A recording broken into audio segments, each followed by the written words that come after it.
Halo teman-teman semua, perkenalkan nama saya Dharma Syaputra Harahap dan di sini kita akan membahas hierarki Chomsky.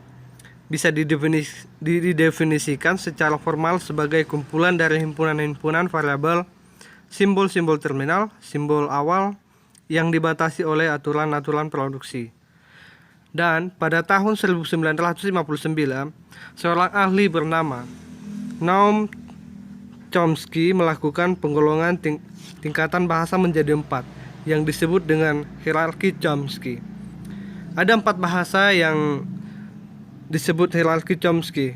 Yang pertama yaitu bahasa reguler, bahasa bebas konteks, ada konteks sensitif dan unrestricted.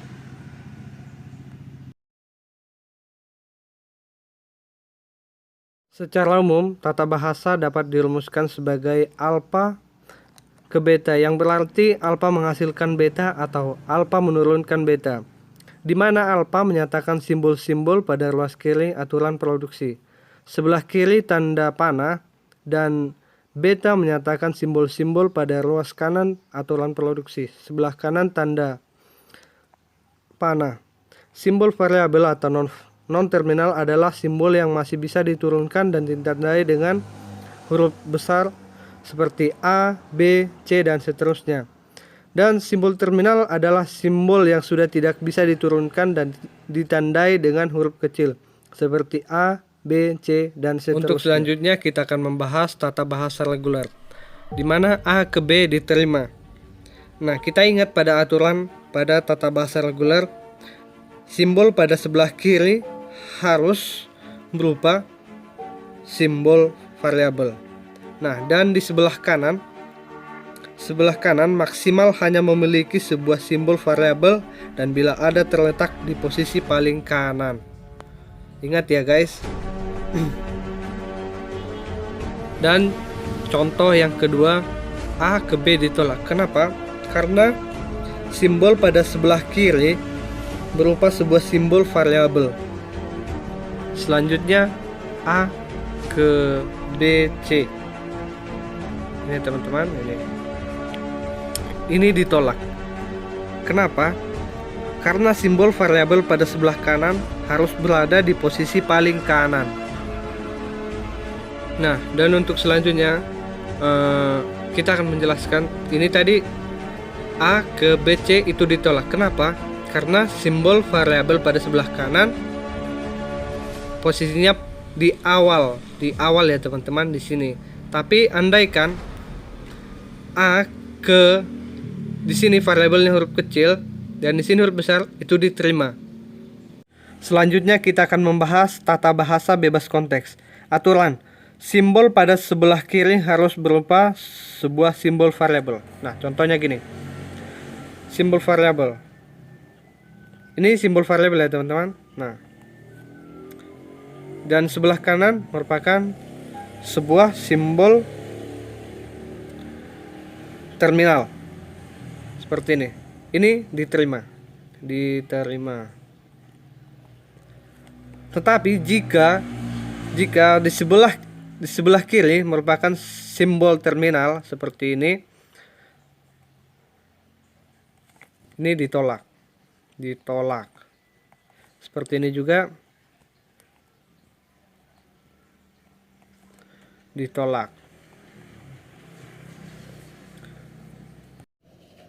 Selanjutnya tata bahasa konteks sensitif. Aturan pertama, simbol pada sebelah kiri harus minimal ada sebuah simbol variabel.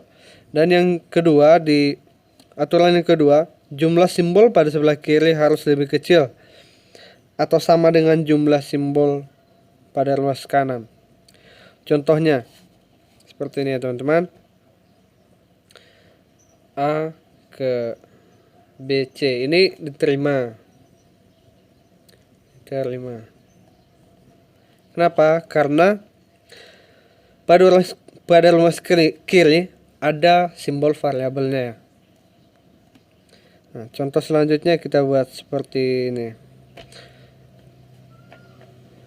A, B, C, D, E. Ini ditolak. Kenapa ditolak? Karena jumlah simbol pada ruas sebelah kiri lebih banyak dari jumlah simbol pada ruas kanan. Sini juga kebanyakan tidak boleh. Jadi pada ruas kiri simbol variabel itu tidak boleh lebih banyak dari ruas sebelah kanan. Selanjutnya kita akan bahas tata bahasa unrestricted ya teman. Aturannya simbol-simbol sebelah kiri harus minimal ada sebuah simbol variabel. Contohnya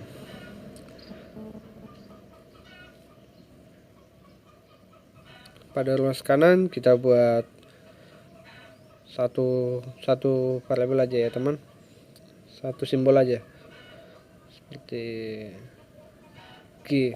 Ini diterima karena seperti pada aturannya simbol pada sebelah kiri harus minimal ada sebuah variabel. Ini variabel. Contoh lainnya kita akan buat seperti ini.